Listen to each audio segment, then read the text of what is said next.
जय श्री राधे कृष्णा साथियों। मैं भी कृष्णा ज्ञान सारा चैनल में आपका स्वागत करती हूँ। कैसे हैं आप? आपके अच्छे स्वास्थ्य और सुखद जीवन की मंगल कामना करती हूँ।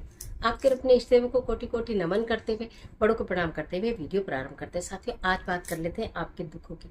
जब बड़े से बड़े दुख आपके चारों तरफ हो और आपके दुख कट नहीं रहे हो, आपका कोई काम बन नहीं रहा हो, तो कहा जाता है देवादिदेव महादेव की शरण में जाना चाहिए। तो इस प्रकार के आपके दुखों का, आपके कष्टों का अंत करने के लिए एक दिए का चमत्कारी उपाय लेकर आज की वीडियो में आपके बीच में। चलिए झटपट वीडियो प्रारंभ कर लेते हैं। हम बात कर लेते हैं व्यक्ति के जीवन के दुख की। देखिए, दुख सबके जीवन में आते हैं। दुख और सुख एक चक्र है, या कहो तो एक सिक्के के दो पहलू हैं। हमें दुख भी देखना होता है और हमें सुख भी देखना होता है, लेकिन हम सब प्रभु के ऊपर अर्पण करते हैं। ये दुख भी तुम्हारे हैं, ये सुख भी तुम्हारे हैं, बोलूं मैं किसे भगवान, दोनों ही तुम्हारे हैं। तो यानी कि हमें तो दोनों को ही सहना पड़ता है। हम संसार में आए हैं, लेकिन जब कष्ट अपार हो जाए, जब दुख अपार हो जाए और हमारी बर्दाश्त के बाहर हो जाए, जब हमारे हाथ में कोई चीज रहे ही ना, जब हमें लगे कि हमारे हाथों से सब कुछ रेत की तरह फिसलता जा रहा है, तब हमें क्या करना चाहिए? देवादिदेव महादेव शिव और शक्ति का ध्यान करना चाहिए। शक्ति और शिव, शिव और शक्ति में इतनी शक्ति है कि वो आपके कष्टों का अंत कर सकते हैं और कोई नहीं कर सकता। आपको क्या करना है? सोमवार का दिन होना चाहिए और प्रदोष का दिन होना चाहिए। इस बात को आपको थोड़ा ध्यान रखना पड़ेगा कि आपसे सोमवार भी ना छूटे और आपसे प्रदोष। महीने में 2 प्रदोष आते हैं और महीने में 4 सोमवार आते हैं, तो एक महीने के 6 दिन हो गए। बीच में अगर पीरियड वगैरह आ जाते हैं या कोई सूतक वगैरह लग जाता है तो आप उसे छोड़ दीजिएगा, फिर आगे कंटिन्यू कीजिएगा।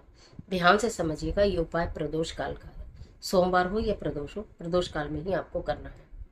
ठीक है। किसी किसी दिन ऐसा भी होगा इस दौरान कि सोमवार के दिन ही प्रदोष हो जाएगा, तो उस दिन आपको डबल लेकर जाना है, बताऊंगी अभी। ठीक है। तो आपको क्या करना है? सामग्री देखिए, कुछ नहीं, एक पात्र में जल लीजिएगा, उसमें थोड़ा सा दूध डालिएगा, थोड़ा सा उसमें इत्र डालिएगा। ये आपका जल का पात्र तैयार हो गया। फिर एक दिया लीजिएगा, मिट्टी का, आटे का, कोई भी ले सकते हो। उसके अंदर 2 गोल बाती लगाइएगा, 2 गोल बाती लगाइएगा। उसमें थोड़ा सा सरसों का तेल, एक बाती के ऊपर सरसों का तेल और एक बाती के ऊपर घी डालिएगा। ठीक है। एक एक चावल का दाना दोनों बाती के ऊपर रख दीजिएगा। बस इतनी सी ही सामग्री चाहिए। आप ये आपके घर में है ही। ठीक है। इसे लेकर आपको शिवालय जाना है, शिवालय ही जाना है। संभवतः प्रयास करें, 99.9% प्रयास करें कि आप शिवालय जाएं। जब आपके जीवन में अपार दुख है, अपार कष्ट, अपार परेशानी है, तो शिवालय तो ढूंढ ही लेंगे ना। ठीक है। क्योंकि और हमारे दुखों का कोई समाधान है ही नहीं। हमारे दुखों का समाधान करने वाला जो कोई है ही नहीं, तो फिर तो देवादिदेव महादेव को ढूंढ ही लो। ठीक है। आप संध्या समय किसी भी प्रदोष काल में आप चले जाइएगा।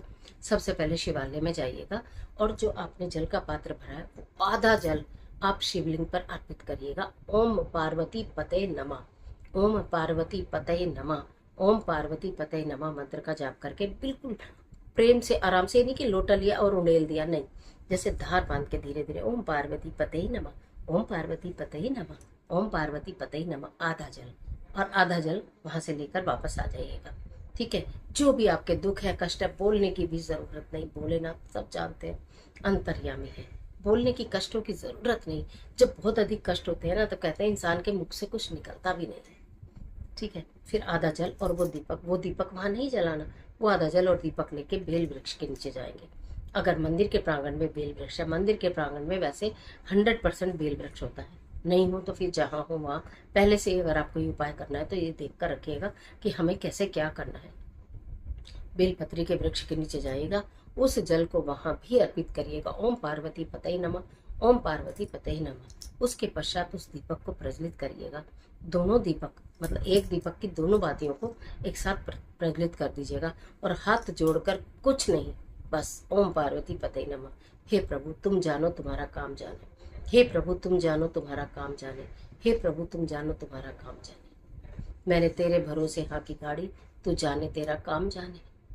जब इस तरह के भाव से आप करना शुरू करिए, 12 सोमवार आपको करने हैं और 12 ही प्रदोष आपको ये कार्य करना है। 12 सोमवार तो आप करना ही करना है।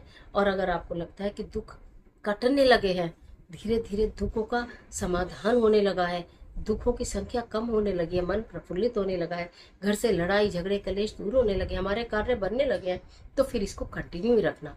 इसमें कुछ नहीं जाना। संध्या समय अगर आप एक दीपक प्रज्वलित करते हैं बेल वृक्ष के नीचे, कहते हैं सोमवार के दिन और प्रदोष के दिन माता लक्ष्मी स्वयं बेल वृक्ष में विराजमान होती है।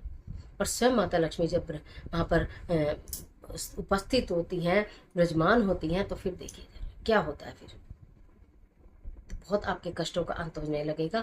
और भगवान शिव और शक्ति की आराधना अगर आपने कर ली तो आपके दुखों का तो फिर आप समझ लो अंत होना ही है, काट होनी ही है।